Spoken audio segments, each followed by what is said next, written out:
Sulat para kay Marco and Valerie? Ano? Si Valerie and Marco, anak nila si Junjun? Akala ko si Marcos yung anak nila. Hindi pwede to. Kailangan malaman ni Marcos. Akin na yan! Marcos! Akin Hindi na yan! pwede! Ibigay mo sa akin yan! Kailangan ni Valerie and Marco na malaman na anak nila si Junjun! Hindi pwede! Hindi pwedeng malaman nila! Akin na yan, Marcos! Hindi pwede! Aling porka! Susunugin ko to!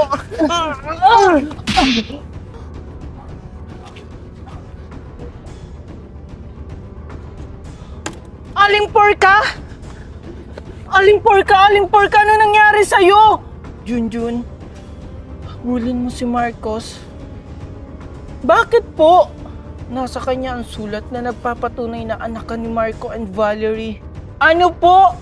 Hindi ko po kayo naiintindihan. Basta, habulin mo na lang siya, Junjun.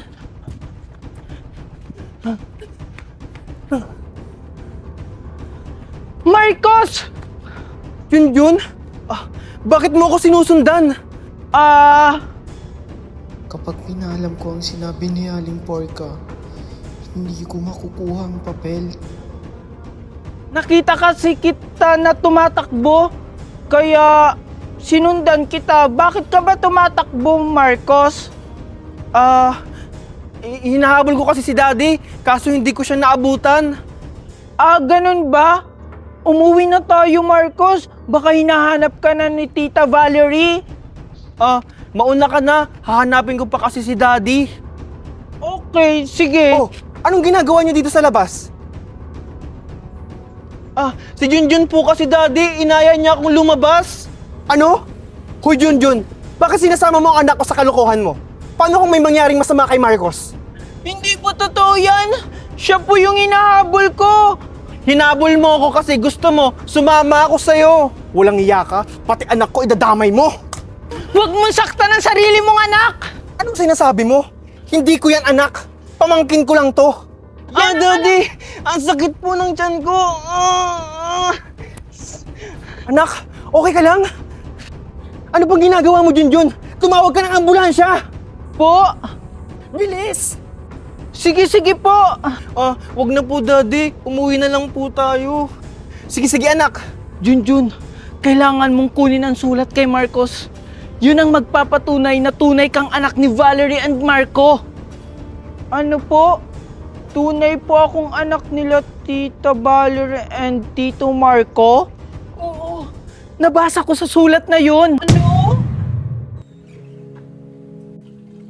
Saan kayo nang galing mag-ama?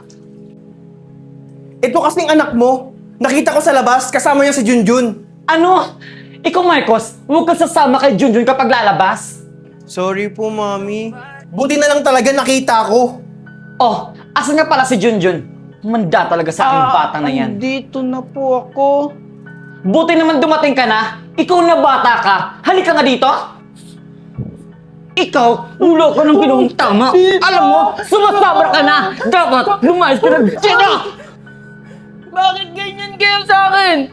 Wala naman akong ginawang masama sa inyo. Aba, marunong ka na ngayon sumagot? Akala mo naman kung may pagmamalaki? Siguro, mas mabuti pang umalis na ako sa bahay na to. Total, nakita nyo na naman yung anak nyo, di ba? Ano pang silbi ko dito? Hindi nyo na ako kailangan. Wow! Makapagsabi ka ng ganyan, kala mo naman may pupuntahan ka? Bakit? May mag-aambon ba sa'yo? Di lumayas ka. Akala mo pipigilan ka namin. Hindi! Doon ka pupulutin sa kalsada. Wag, Mami! Kawawa naman po si Junjun. Hayaan mo, Marcos. Babalag din yan kapag wala na mapupuntahan. Hindi na yan makakabalik.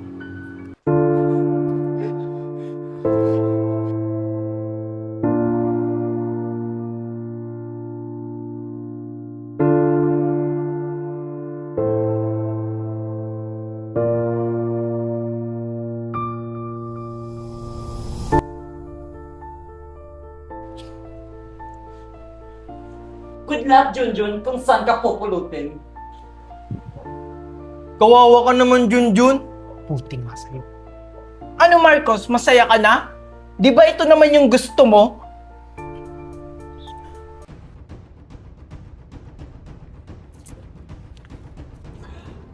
Madam, mukhang jackpot na naman tayo. Bakit? Tingnan mo yung batang palaboy na yun. Mukhang may mabebenta na naman tayo. O ano pang hinihintay mo? Puntahan mo na siya. Sige, sige, madam. Hi, bata. Gusto mo ba ng pagkain? Mukhang nagugutom ka na kasi. Opo, kanina pa po ako walang kain. Kawawa ka naman, sumama ka na lang sa akin. Marami akong pagkain. Ayoko po, baka malayo po yung bahay nyo. Sayang naman, sa bahay, hindi ka magugutom. Marami dong pagkain, may cake, spaghetti, at marami pang iba.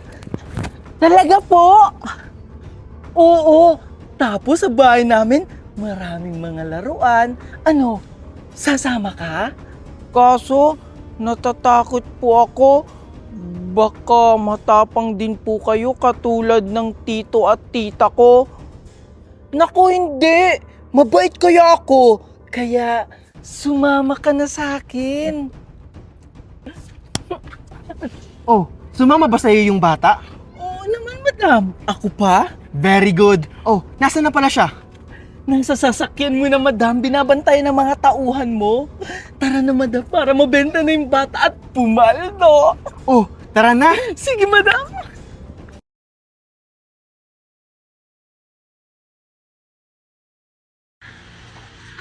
Nay, andito na po ako. May dala po akong pagkain para sa inyo. Salamat anak, nagabala ka pa. Saan mo na naman yan nakuha? Nag-sideline po kasi ako, inay, sa palengke, kaya nakabili po ako ng pagkain natin. Pasensya ka na anak, ikaw lang yung kumikilos sa atin. Kung nga pala anak, wala na pala akong gamot dito.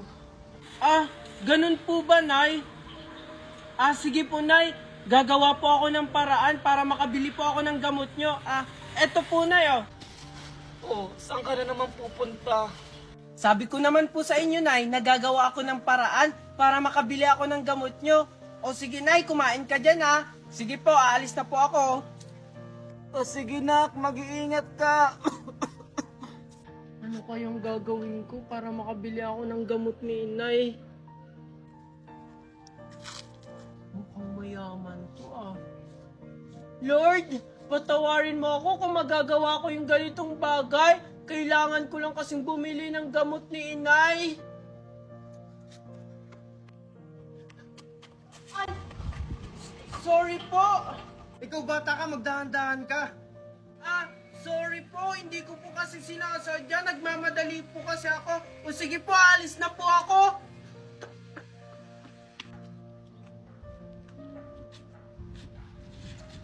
Yung wallet ko! Hoy, bata, yung wallet ko! Kulang yung batang yun, ninakawan pa ako. Magkikita rin tayo. Oh Marco, anong ginagawa mo dito? Hindi mo pa rin ba ako pagbibigyan sa favor ko? Kahit anong gawin mo Marco, hanggat nabubuhay ako, hindi ko ibibigay sa iyo ang anak ko. Hindi ka ba magiging masaya sa anak natin, Daniela? Pag nasa akin siya, gaganda ang buhay niya. Ay, Inay, nakabili na po ako ng gamot niyo. Ikaw? Oh anak, andiyan ka na pala. Inay, bakit andito po siya? Anak? Daniela, siya ba yung anak natin?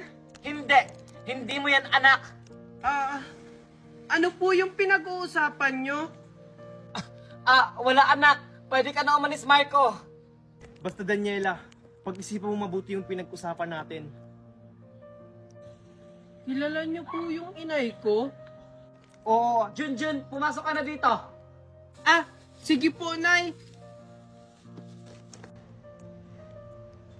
Oh anak, nakabili ka na ba ng gamot ko? Opo, Nay, nakabili na po ako ng gamot niyo. Ito po, oh. Salamat anak. Pero, saan mo to nakuha yung mga binibili mo? Ah, Ano po, nagsa-sideline po kasi ako dun sa palengke. Wag niyo na pong intindihin. Basta po, ang mahalaga may pagkain po tayo at may gamot ka. Ang swerte-swerte ko naman sa'yo, anak. Si inay naman, ang bobola pa. O sige po, uminom na kayo ng gamot para gumaling na po kayo.